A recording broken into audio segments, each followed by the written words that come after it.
ಕೃಷ್ಣಾಯ ವಾಸುದೇವಾಯ ಹರಯೇ ಪರಮಾತ್ಮನೆ ಪ್ರಣತ ಕ್ಲೇಶನಾಶಾಯ ಗೋವಿಂದಾಯ ನಮೋ ನಮಃ.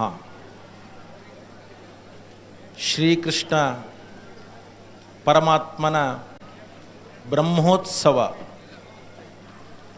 ಬ್ರಹ್ಮೋತ್ಸವದ ಅಂಗವಾಗಿ ಇವತ್ತು ಗರುಡೋತ್ಸವ. ಎಲ್ಲ ವಾಹನ ಉತ್ಸವಗಳಲ್ಲಿ ಗರುಡೋತ್ಸವ ಅತಿ ಪ್ರಧಾನವಾದದ್ದು. ತಿರುಪತಿಯ ವೆಂಕಟೇಶನ ಸನ್ನಿಧಾನದಲ್ಲಿ ಎಲ್ಲ ವಾಹನಗಳ ಉತ್ಸವ ನಡೀತದೆ. ಆದರೆ ಗರುಡೋತ್ಸವ ಅಲ್ಲಿ ಬಹಳ ವಿಶೇಷ. ಹಾಗೆ ಇವತ್ತು ಬ್ರಹ್ಮೋತ್ಸವದಲ್ಲಿ ಕೃಷ್ಣ ಪರಮಾತ್ಮ ಗರುಡಾರೂಢನಾಗಿ ಬರ್ತಾ ಇದ್ದಾನೆ. ಜಗನ್ನಾಥ ದಾಸರು ಅಂತ ದೊಡ್ಡ ಕನ್ನಡದ ಹರಿಕಥಾಮೃತ ಸಾರವನ್ನು ಮಾಡಿದಂತಹ ಮಹಾನುಭಾವರು. ಅವರು ಈ ಗರುಡನ ಮೇಲೆ ಇರುವ ಕೃಷ್ಣನನ್ನು ನೋಡಿ ಬಹಳ ಸುಂದರವಾಗಿ ಸ್ತೋತ್ರವನ್ನು ಮಾಡ್ತಾರೆ.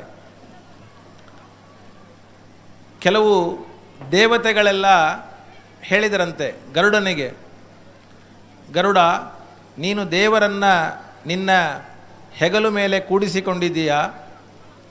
ನಾವೆಲ್ಲ ಮುಂದೆ ಇದ್ದವರು ದೇವರ ದರ್ಶನ ಮಾಡ್ತೇವೆ, ದೇವರು ನಮಗೆ ಕಾಣಿಸ್ತಾನೆ. ಆದರೆ ನಿನ್ನ ಹೆಗಲ ಮೇಲೆ ದೇವರು ಇದ್ದಾನೆ, ಆದರೆ ನಿನಗೆ ಕಾಣಿಸೋದೇ ಇಲ್ಲ. ಹೇಗೆ? ನೀನು ನೋಡಬೇಕು ಅಂದರೆ ಹೀಗೆ ನೋಡಬೇಕು, ನೋಡಲಿಕ್ಕಾಗೋದಿಲ್ಲ. ಹಾಗಾದರೆ ನಾವೆಲ್ಲ ದೇವರ ದರ್ಶನ ಮಾಡ್ತೇವೆ, ನಿನಗೆ ದೇವರ ದರ್ಶನವೇ ಇಲ್ಲ, ಬರೀ ದೇವರನ್ನು ಹೆಗಲ ಮೇಲೆ ಹೊತ್ಕೊಂಡಿದ್ದೀಯಾ ಅಂತ ಬೇರೆ ದೇವತೆಗಳೆಲ್ಲ ಗರುಡನನ್ನು ಕೇಳಿದರಂತೆ. ಆಗ ಗರುಡ ಹೇಳಿದ್ನಂತೆ, ಬಹಳ ಸುಂದರವಾದ ಉತ್ತರವನ್ನು ಎಲ್ಲ ದೇವತೆಗಳಿಗೆ ಕೊಟ್ಟನಂತೆ ಅವನು. ನಾನು ಗರುಡನನ್ನು ಹೀಗೆ ಹೊತ್ತಿದ್ದೇನೆ, ನನ್ನ ಕೈಗಳ ಮೇಲೆ ದೇವರ 2 ಪಾದ ಇದೆ. 2 ಪಾದಗಳನ್ನು ದೇವರು ನನ್ನ ಕೈ ಮೇಲೆ ಇಟ್ಟಿದ್ದಾನೆ. ಆ ಭಗವಂತನ 2 ಪಾದಗಳೇನಿದೆ, ಆ ಪಾದಗಳಲ್ಲಿ ಬೆರಳುಗಳಿದೆ. ಆ ಬೆರಳುಗಳಲ್ಲಿ ಸುಂದರವಾದ ಭಗವಂತನ ನಖಗಳು, ಉಗುರುಗಳು, ನಖಗಳು ಇವೆ. ಆ ಭಗವಂತನ ಪಾದ, ಬೆರಳು, ಅವಯವ ಯಾವುದನ್ನೂ ಕೂಡ ನಾವು ವರ್ಣನೆ ಮಾಡಲಿಕ್ಕೆ ಸಾಧ್ಯ ಇಲ್ಲ. ಲೋಕದಲ್ಲಿ ನಾವು ಯಾವುದೇ ಒಂದು ವಸ್ತುವಿಗೆ ಒಂದು ಉದಾಹರಣೆಯನ್ನು ಕೊಡ್ತೇವೆ. ಕಮಲದಂತೆ ಕಣ್ಣು, ಮತ್ತು ಸಂಪಿಗೆಯಂತೆ ನಾಸಿಕ, ಹೀಗೆಲ್ಲ ಲೋಕದಲ್ಲಿ ಕವಿಗಳು ಒಂದೊಂದಕ್ಕೆ ಒಂದೊಂದು ಉದಾಹರಣೆಯನ್ನು ಕೊಡ್ತಾರೆ. ಆದರೆ ದೇವರಿಗೆ ಅಥವಾ ದೇವರ ಅವಯವಗಳಿಗೆ ಜಗತ್ತಿನಲ್ಲಿ ಉದಾಹರಣೆಯಾಗಿ ಯಾವುದೂ ಕೂಡ ಸಿಗೋದಿಲ್ಲ. ಪಾದ ಕಮಲ ಅಂತ ಹೇಳ್ತೇವೆ, ಪಾದ ಕಮಲದಂತೆ. ಆದರೆ ಕಮಲ ಎಲ್ಲಿ? ದೇವರ ಪಾದ ಎಲ್ಲಿ? ದೇವರ ಪಾದದ ಸೌಂದರ್ಯದ ಮುಂದೆ ಕಮಲದ ಸೌಂದರ್ಯ ಏನೂ ಇಲ್ಲ. ಅದಕ್ಕೆ ದೇವರ ಪಾದ ಹೇಗಿದೆ ಅಂತ ಯಾರಾದರೂ ಕೂಡ ವರ್ಣನೆ ಮಾಡಲಿಕ್ಕೆ ಹೊರಟ್ರೆ ಜಗತ್ತಿನಲ್ಲಿ ಯಾವುದೂ ಕೂಡ ಹೀಗಿದೆ ಅಂತ ಉದಾಹರಣೆ ಕೊಡಲಿಕ್ಕೆ ಬರೋದಿಲ್ಲ.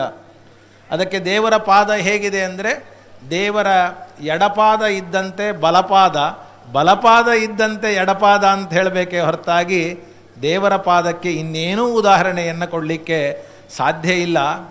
ಇಷ್ಟು ಸುಂದರವಾದ ಪಾದ.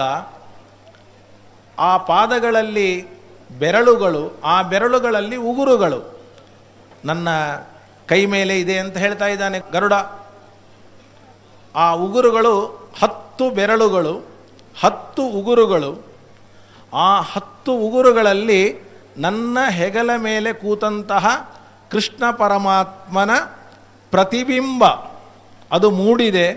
ನೀವೆಲ್ಲರೂ ಕೂಡ ಒಂದು ದೇವರ ಮುಖವನ್ನು ನೋಡ್ತೀರಿ, ಆದರೆ ನಾನು ದೇವರ ಪಾದದಲ್ಲಿ 10 ಭಗವಂತನ ರೂಪವನ್ನು ನೋಡ್ತಾ ಇದ್ದೇನೆ, ನಾನೇ ಧನ್ಯ ಅಂತ ಗರುಡ ಹೇಳ್ತಾನಂತೆ.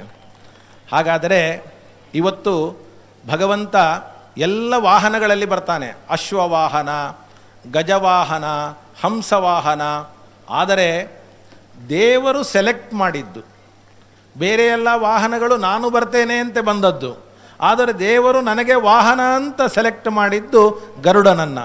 ಹಾಗಾದರೆ ಆ ಗರುಡನ ಭಕ್ತಿ, ಗರುಡನ ಶ್ರದ್ಧೆ, ಗರುಡನ ವಿಶ್ವಾಸ ಎಷ್ಟಿದೆ ಅಂತ ನಾವು ಊಹೆ ಮಾಡಲಿಕ್ಕೂ ಕೂಡ ಸಾಧ್ಯ ಇಲ್ಲ.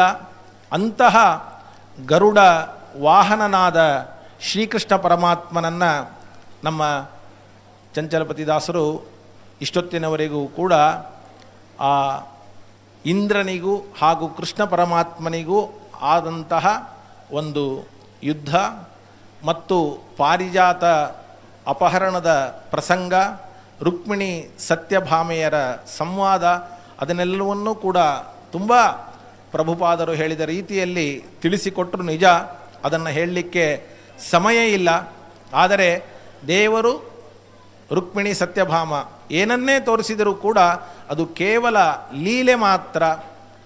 ಅದನ್ನು ನಾವು ನಮ್ಮಂತೆ ಸಾಮಾನ್ಯರಂತೆ ಅದೊಂದು ವಿವಾದ ಅಂತ ಮಾತ್ರ ಸರ್ವಥಾ ತಿಳಿಯುವ ಹಾಗೆ ಇಲ್ಲ. ಅಂತಹ ಶ್ರೇಷ್ಠವಾದ ಬ್ರಹ್ಮೋತ್ಸವ, ಅದರಲ್ಲಿಯೂ ಕೂಡ ಇವತ್ತು ಗರುಡೋತ್ಸವ, ಇದು ತುಂಬ ತುಂಬ ಪವಿತ್ರವಾದದ್ದು, ವಿಶೇಷವಾದದ್ದು. ಇಂತಹ ಗರುಡೋತ್ಸವದಲ್ಲಿ ನಮ್ಮ ಈಗಾಗಲೇ ನಾನು ಸನ್ಮಾನ್ಯರಾದ ಮಧು ಪಂಡಿತದಾಸರ ಜೊತೆಗೆ ಮಾತನಾಡ್ತಾ ಇರುವಾಗ ಹೇಳಿದರು, ನಾನು ಹೇಳಿದೆ ಈ ಮಂದಿರದಲ್ಲಿ ಕೃಷ್ಣನ ಪೂರ್ಣವಾದ ಸನ್ನಿಧಾನ ಇದೆ ಅಂತ ಹೇಳಿದೆ ಅವರಿಗೆ. ಯಾಕೆ ಕಾರಣ? ಎಲ್ಲಿ ಕೃಷ್ಣನಿಗೆ ಪ್ರಿಯವಾದ ಕೆಲಸ ನಡೀತದೆ ಅಲ್ಲಿ ಕೃಷ್ಣ ಪೂರ್ಣವಾಗಿ ಸನ್ನಿಹಿತನಾಗಿರ್ತಾನೆ. ಆದರೆ ಕೃಷ್ಣನಿಗೆ ಪ್ರಿಯವಾದ ಕೆಲಸ ನಡಿಬೇಕು.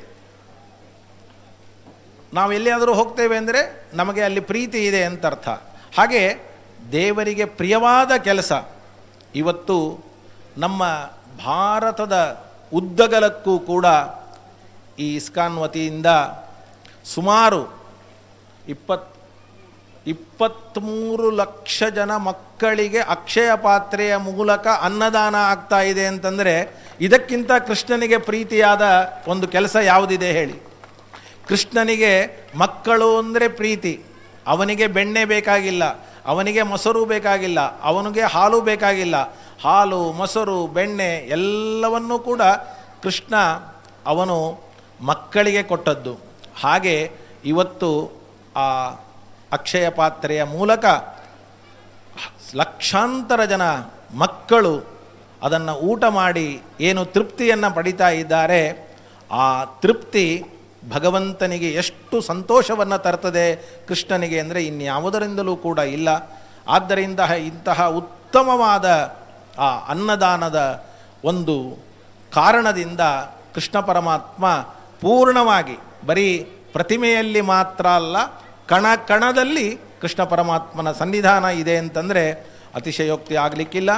ಅಂತಹ ಈ ಕೃಷ್ಣನ ಒಂದು ದಿವ್ಯವಾದ ಕ್ಷೇತ್ರದಲ್ಲಿ ಬ್ರಹ್ಮೋತ್ಸವದಲ್ಲಿ ಭಾಗವಹಿಸಿದ್ದಕ್ಕೆ ನನಗೆ ಅವಕಾಶ ಮಾಡಿಕೊಟ್ಟಂತಹ ಸನ್ಮಾನ್ಯರಾದ ಮಧು ಪಂಡಿತದಾಸರಿಗೂ ಹಾಗೂ ಚಂಚಲಪತಿದಾಸರಿಗೂ ಇನ್ನೆಲ್ಲ ಭಗವದ್ಭಕ್ತರಿಗೂ ಕೂಡ ನಾನು ಅನಂತ ಕೃತಜ್ಞತೆಯನ್ನು ಹೇಳ್ತಾ, ನಮಗೂ ನಿಮಗೂ ಎಲ್ಲರಿಗೂ ಕೂಡ ಕೃಷ್ಣ ವಿಶೇಷವಾಗಿ ಅನುಗ್ರಹ ಮಾಡಲಿ, ನಿರಂತರವಾಗಿ ನಮ್ಮಿಂದ ಅವನ ನಾಮಮಂತ್ರದ ಜಪವನ್ನು ಮಾಡಿಸುವಂತೆ ಮನಸ್ಸನ್ನು ಕೊಡಲಿ ಅಂತ ಹೇಳ್ತಾ ಮಾತನ್ನು ಮುಗಿಸ್ತೇನೆ. ಶ್ರೀಕೃಷ್ಣಾರ್ಪಣಮಸ್ತು.